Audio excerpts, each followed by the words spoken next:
Hello everyone, welcome back to my channel. I'm Julie, and today I'm bringing you another creative design team video. This week we are talking about cardstock, and in today's video I'm going to show you how to take this really plain cardstock right here and turn it into a beautiful beach scene. Let me show you the photo that I want to scrapbook today. Yes, I only have one photo, but I think this is going to make a really fun layout.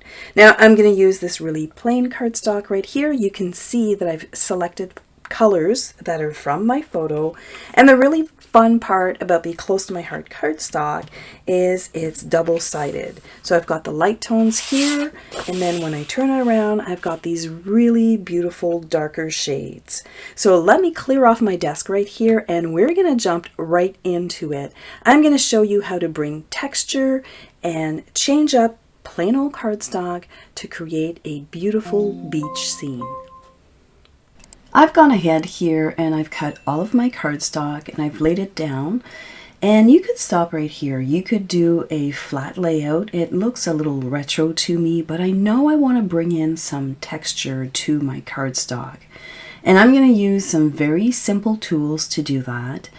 I'm going to use scissors to do some edge distressing. I've got this distressing tool right here, but if you don't have that, scissors will work just fine.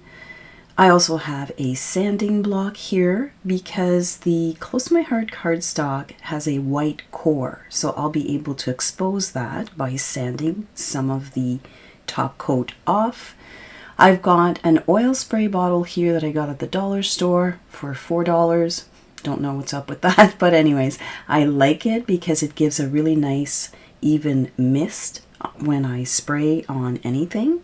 All right, let's not forget about this gorgeous title right here. Again, all cut using cardstock.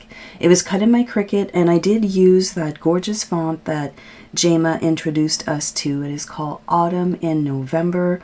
It is absolutely beautiful. I love the offset. I love that I could just add it to my photo right here. But when I was looking at my photo, there was something missing. Like, it didn't have the right balance. I only have this one photo. This is a 4x6. I'll address that in a little bit, but for now I want to show you how I am going to transform this very plain piece of cardstock and make it look like sand. So I'm going to spritz my cardstock on both sides, and I'm being very generous here, and it's probably hard for you to see because, as I mentioned to you, this spritz bottle works really nicely. Here you can see that it's quite saturated. My cardstock is completely wet. I'm going to pick up the extra water off my surface and I'm going to start scrunching it together, and the more times you do this, the more creases you end up on your cardstock. See this? Now this is the first pass. And because it's wet, it shouldn't rip. But if it rips, it kind of goes with this look. It's a rustic look. And I know that every time I show this in a class, people are really afraid to kind of crunch it up. It's just cardstock, people. Go ahead. You know, crunch it into your hand, open it up, crunch it again. It is just, the more you squish that piece of cardstock together, the more layers and texture you will have. So I do try and be a little gentle when I open it up. I don't really want to rip the cardstock, but you get the idea here.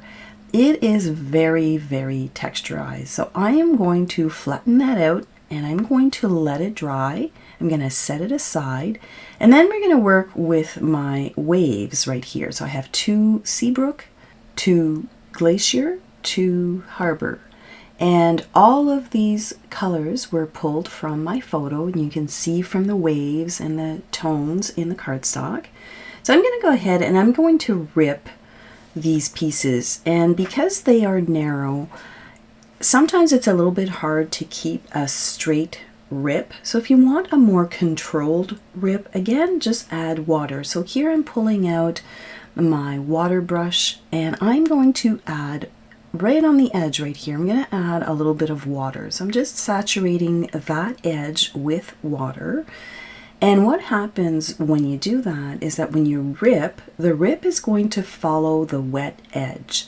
And it does two things. You don't have to cut as wide of a strip because it's definitely more controlled. And for me, I just find that it doesn't go all wonky and all over the place. I know it's a ripped edge and it can be organic, but I wanted this to be as straight as possible. So there you have it. And while it's still wet, I'm going to curl up the edges. And you can see here that the white core of the cardstock is now exposed. And that's going to further the look of waves. So I'm going to do this for all of the pieces that I have. So this is the Seabrook on the light side. And then I've got all of these pieces right here. I'm going to go ahead and rip those, and we are going to continue on. Now for the harbor color right here, although I've got light and dark, I felt that the light didn't have enough contrast. And I did mention that the cardstock here has a white core, so you can actually sand off some of the top layer with just a sanding block. Now this is a sanding block that I've had in my stash for a very long time, but you can get them at the dollar store. And see the difference? Now there's a little bit more definition between the dark side and the light side, and it further enhances that look that I'm going for, which is waves. So there you have it here. So the Close to My Heart has, in essence, 3 colors, right? It has the dark tone, the lighter shade, and then when you sand it off, you have a third option. So I do like that quite a bit. So here I'm kind of putting my layout together. I've got all of my texture now. I've got my photo and my title, and it's still not sitting well with me. I find that my photo is kind of floating, and I've got my background that is not really popping off the page. So you'll see that I'm going to address that. So if I'm building this scene at the background, I'm looking at my photo and I have a shoreline right at the back, and those are trees, and I was trying to find something small enough, and then I came across this stamp set right here, and I think that this is going to work really, really nicely. I'm going to mimic that shoreline at the back. Now this is a little bit too big, but the reflection of it is probably going to work just fine. So I'm going to stamp that across on the back, and I'm going to bring in some pine cardstock. So again, if you're using only cardstock to create a layout, you have tons of options that you can play with. I'm going to continue building my scene here, and I did go ahead and I used my edge distresser here on the honey butter cardstock, because I wanted to have that really rustic look. I'm going to pull out some Sundance ink, and I want to add some definition right at the bottom of the shoreline. So that's why you see I've got a line right here. And then I realized that I had ink all over my fingers, and I was going to take a brand new piece, and I thought, no, okay, let's flip this over and start over. I'm sure this happens to you. I had ink all over the tip of my fingers, and it just didn't look good. So you know what, it's gonna look like a hot mess right now, but once I put all my layers on top, you're never gonna know. So here I'm adding some of the ink right at the bottom, so that bottom line is the shoreline, and I just wanted to have that reflection of the sun come through. And I'm going to continue blending out with the honey butter. Now, when you do ink blending on colored cardstock, such as the Close to My Heart cardstock, it doesn't go into the cardstock right away. So right now it looks like a hot mess, but let it dry. Let it completely dry back into the cardstock, and you're not going to see those harsh lines.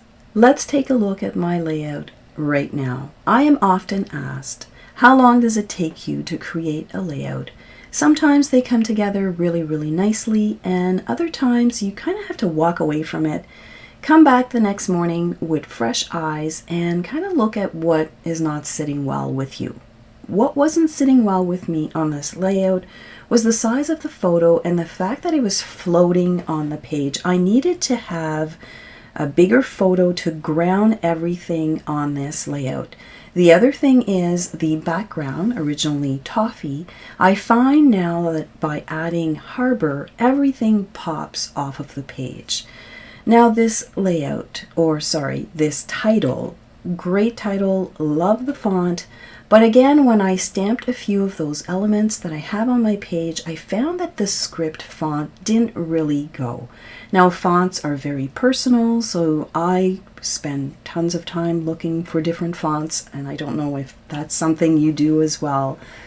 One thing that happened on this layout was this right here. Do you see that?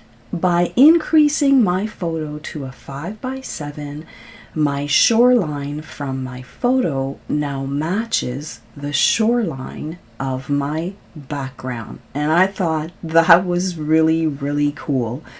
It was a happy accident, and I'm glad that it happened. So sometimes if your layouts are not working out for you, walk away and kind of look at it with fresh eyes the next morning.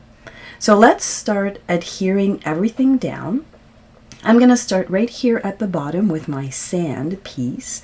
And something to note right here, so the honey butter cardstock at the back is 11.5 by 11.5, and this piece here was cut, or I didn't cut it, I kept it 12 inches wide. And when I wet this piece and I crunched it all up, it actually shrunk quite a bit. And you can see here that I'm trying to pull it to kind of line up with that 11.5. Now, had I cut it with the grain of the cardstock, and yes, that is a thing, it probably wouldn't have shrunk that much, but it did shrink quite a bit, so you should be mindful of that. My little shoreline, I added my scissors, or with my scissors, I added a little bit of texture to make them look more like trees in the background.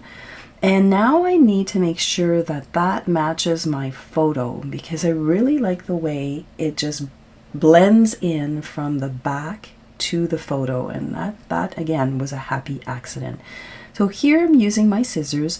Do not use the inside of your scissors, just the outside works just fine, and you can just rub the edge of your cardstock just to rough it up a little bit, and I found that it really does go with the layout and the scene that I'm trying to build right here. So I'm going to start with this piece, which is the darkest shade of Harbor. And again, this is the first piece of water, so that, you know, straight edge is not working out. So I'm going to use my scissors. Again, I'm going to use it on each of the ends, and then I'm going to do it right here at the top. And as I'm doing this, you can see that I'm exposing again the white core of the cardstock, and that plays into making this look like water. So let me show you right here. See that?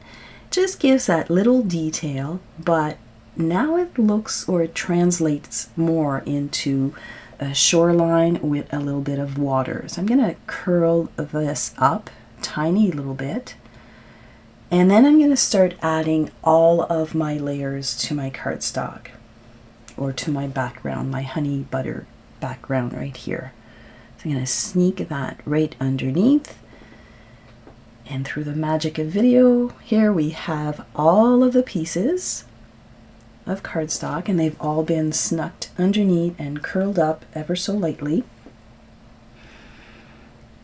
Take a look at that. Isn't that cute? All this done out of cardstock. So I've got my top, my shoreline, my water, and my really cool sand at the bottom.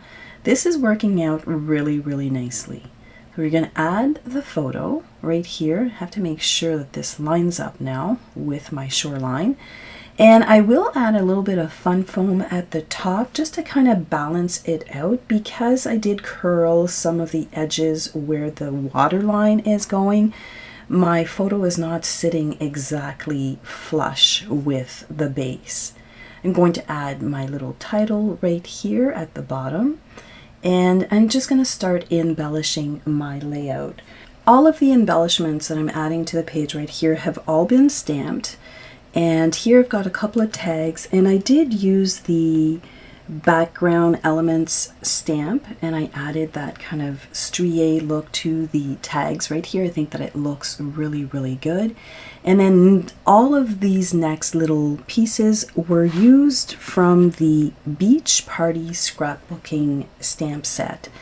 And I love that I was able to stamp all of my embellishments and match up the cardstock and again the colors in the photo.